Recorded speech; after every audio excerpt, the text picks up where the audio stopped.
안녕하세요 친구. 좋은 하루 되세요. 채널을 시청하고 구독해주셔서 감사합니다. 휴양지로도 유명한 사타힙에 경사가 생겼다. 지난해 5월 태국 북부 촌부리의 사타힙 해군기지. 왕립 태국 해군 함정 푸미폰 아두냐데탐 HTMS 부미볼 어더라이어드 J 위 입항식이 열린 것. 태국은 물론 한국에도 푸미폰 함은 각별한 의미가 있다. 무엇보다 주목할 대목은 이 함정의 이름이 바뀌었다는 점이다.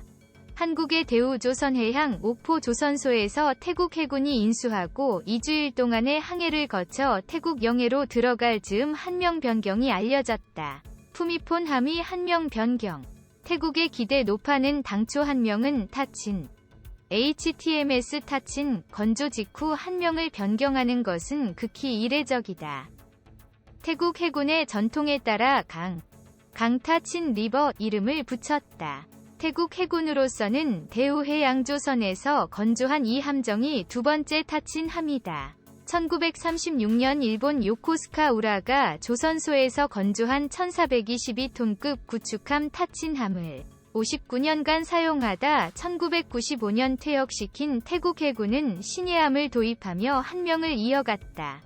2차 세계대전 이전까지 동남아시아의 유일한 독립국으로 구축함 8척, 잠수함 4척을 운용했던 태국으로서는 상대적으로 강력했던 시절의 향수와 전통을 중시한다는 의미에서 한명을 계승한 것으로 보인다. 지난해 말 대우해양조선에서의 건조식에서 한국 해군의 이지스 구축함인 이희율곡함과 시범항해를 할 때도 한명 타치는 그대로 쓰였다. 그런데 연초 태국 영해로 진입하면서 한명이 바뀌었다. 전 국왕 라마 9세. 푸미폰이 누구인가? 푸미폰 아두냐데 탐으로 1946년 등극해 2016년 89세로 서거할 때까지 70년 4개월 동안 왕자를 지키며 국민의 존경을 한몸에 받았던 군주다. 정치에 직접 관여하지 않는 국왕이면서도 태국의 정권을 쥐락펴락하던 군부의 쿠데타도 부적절하다는 말 한마디로 뒤엎을 정도로 권위를 갖고 있었고 모든 계층이 따랐다. 태국 역사상 가장 명군으로 꼽히는 푸미폰 국왕계 이름이 한명에 붙었다는 것은 태국이 이 함정을 어떻게 여기는지를 말해준다.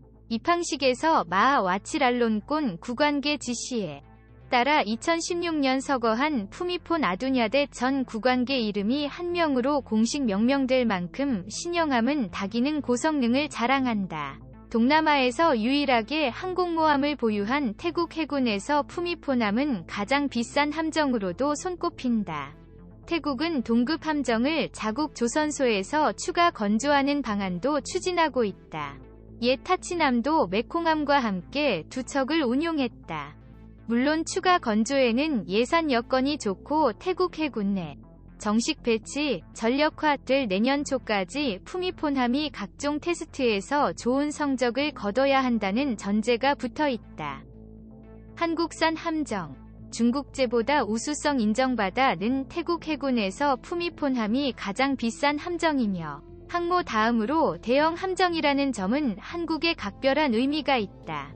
스페인에서 1996년 도입해 이듬해 취역시킨 항모 짜끄리 나르벳 HTMS 체크리 나루벳 만재 배수량 11, 486톤을 제외하면 지금까지 태국의 최대 함정은 나레수안 HTMS 나레수안 함이다. 16세기 중반부터 17세기 초반에 재위하며 당시 강대국 버마의 침략을 물리친 나레수안 대왕 임진왜란 당시 조선을 돕겠다며 명나라의 출병을 제의한 적도 있다.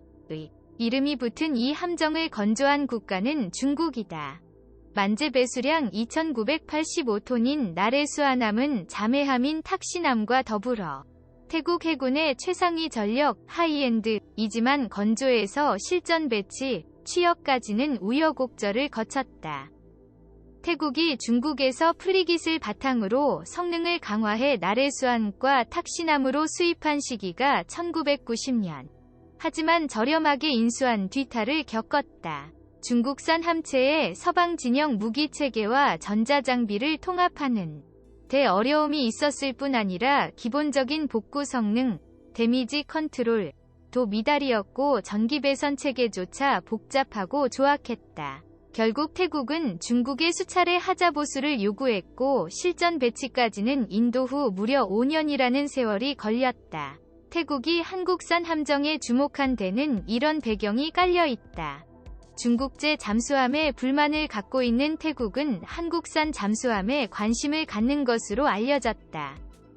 방위사업청의 수출 지원뿐 아니라 한국 해군 역시 태국에서의 시운전과 전력화에 각종 지원을 아끼지 않고 있어 추가 수주가 기대된다.